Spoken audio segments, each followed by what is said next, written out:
Well, draft speculation's a lot of fun. It's fun to try and guess who's going to trade what and who wants to move up and do things. But Tiger fans, there's a bit of a dark horse here that could really shit on our plans to get Sullivan Robey. And I thought it'd be worth trying to just map it out because there's been a little bit of murmurs and speculation that West Coast are really keen to try and move their pick 13 up a bit higher. And there's equally been some murmurs about Melbourne trying to get higher into that pick 1, or maybe not 1, but into that pick 2 spot. That West Coast have because they're targeting a player, which I assume is Sullivan Robey. Maybe it's Duff Tyler. Maybe they want him to learn off Max Gawn. And I actually think he would be a great fit for Melbourne, but I do think it's Robey that they're after. So let's jump across to the simulator, have a look what that might look like and what that maybe means for our picks, because we end up getting impacted. And that's what we're going to try and work through here. So we'll jump across now. So we've got our simulator up here, which is amazing. Thank you again to the person who set this up for me, whose name I won't mention just yet, but you're an absolute legend. So in this scenario where West Coast, you can see have got 13 down here, obviously got 1 and 2, and the D's have got 7 and 8. So West Coast are wanting to move up, the D's are wanting to move up, and there's probably a type of deal they can strike to make this happen. So I've got it played out as such.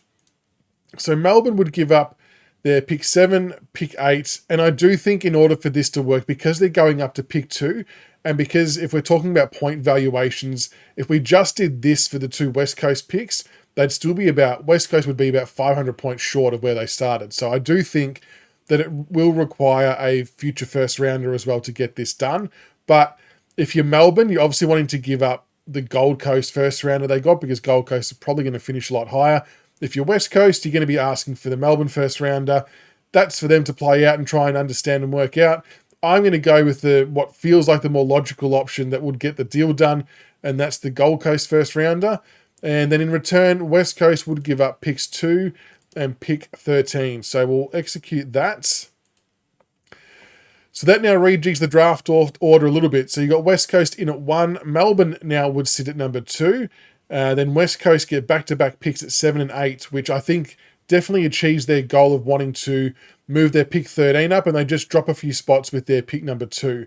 And then the D's would come back onto the board at pick number 13. So I won't play the draft all the way through, but let's go through to at least the West Coast picks to see what this might look like. Again, my suspicion is that Melbourne are doing this, or will try and do this to get Sullivan Robey, which is a little bit annoying. But we'll say that West Coast will take Dersma at 1. I won't worry about any bids in this example because we know what that all looks like. It won't impact the open draft players.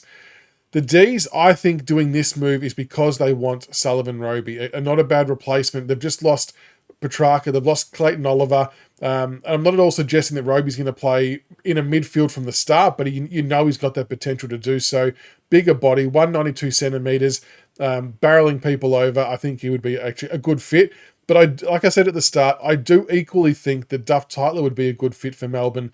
In terms of, you get Duff Tyler in to learn off Max Gawn, arguably the best ruckman of the modern era.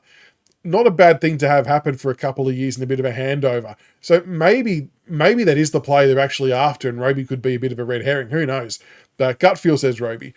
So if that was to happen, then it gets to our picks at 3 and 4. So Robey's off the table, which is probably the one that we were most keen on. So then it makes it interesting to see where we go from here. I think, from what I hear, that we've done a power of work on Dyson Sharp. So if this was to play out, I reckon we would lock in Dyson Sharp at pick number 3 because of just the body of work he's got and the work we've put into him. Our pick number 4, I mean, I think there's a really good argument to have both the South Australian boys come across, Dyson Sharp and Sam Cumming. Sam Grill's another one that we know has been really linked to us, and I could see fitting in that spot. Xavier Taylor, another one who could come across and be linked in that spot as well. But I don't know, I can't get away from the Sam Cumming player. And I know not everyone will agree with that, but I just think having the SA duo, and then you add in Louis Callaway as well, and you're sort of just picking the eyes out of the SA state team. But I just think that Sam Cumming has still got that speed, he's still got that goal sense, can play mid and half forward. And I know people will want the speed of Grill. I get that. I think you can get that in a lot of other drafts as well. When I consider next year's draft, Tanner Armstrong's got good pace. Archie Daffy's got good pace and Jack Lee's got good pace. So if we were to land all three of them, maybe we're offsetting it a little bit. And then maybe other players at the higher end of the draft next year where we'll probably feature that may have similar traits to Grill. But again, I can understand why that we would maybe go the other way if the club felt necessary. The Bombers would then see, this would mean the Bombers could then have access straight out to Cooper Duff Tyler. And I mean, we didn't even discuss the possibility of Essendon maybe wanting to trade up with one of our picks to try and ensure they get Duff Tyler like we did in the previous video. That could still happen in this example, but I just didn't play it out that way. And I would say Xavier Taylor would be their other ones. And then, I mean, I don't know who West Coast are targeting for wanting to move up their pick 13, but if they've got pick 7, they could get a bit of a speedster in. They could get Sam Grill there. I don't know whether they would go for, I mean, Jacob Farrer, it feels like a lazy selection putting the Perth kid with West Coast, but the only reason why I maybe won't link him there is simply because they've got quite a few players that can play halfback, which is where Jacob Farrer would do his best work. I actually don't know who they would be targeting in this type of spot. Maybe it's a small forward, Lockie Doveston. They've lost Liam Ryan. Maybe they would go after someone like him. Maybe it's an Ollie Greaves to get a bit more of a bigger midfielder. Again, Lindsay probably doesn't fit the bill because he's a half-back. Or they're going to go someone with some ceiling in Javan Filippo. It's actually a really tricky one to try and place as to who they're moving up for.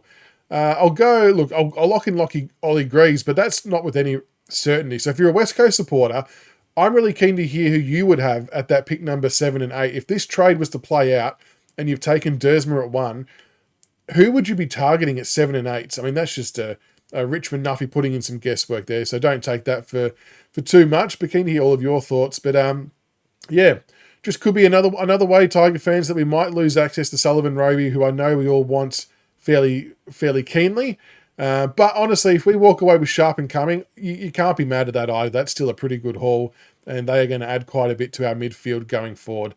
Let us know what you're thinking in the comments below. Dees fans, if there are any Dees fans watching, would that type of trade work for you? I know I'm sort of guesstimating with the future first side of things, but is Robey the player you'd be after at pick 2, or is it CDT? Keen to hear your thoughts there. And then who would you maybe target at pick 13 as well? And West Coast fans, want to hear from you as well. And of course, Tiger fans, would you be happy with those picks? Let us know. Make sure you like and subscribe for more. And until the next one, go Tigers.